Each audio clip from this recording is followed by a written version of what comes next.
This is Matt from Duke Sewer Service, and I'm going to explain briefly the plug pulling method that we use.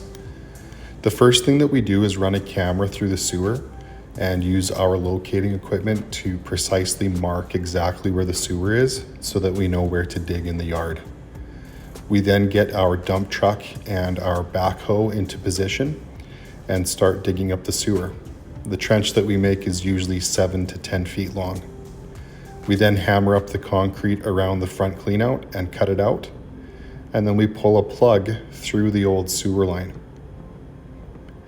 This plug blows up the old sewer and leaves a tunnel.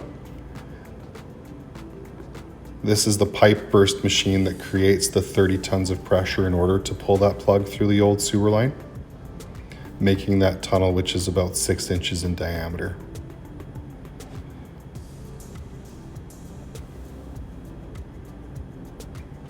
Once the tunnel is created, we install a backwater valve, and then we push a new sewer into the house from the outdoor trench.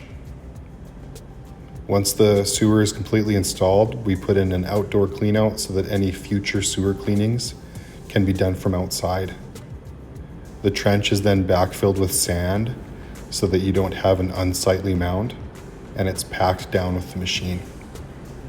We concrete around the backwater valve in the basement, and then the yard is ready for some topsoil. And that's how we replace sewers here at Duke Sewer.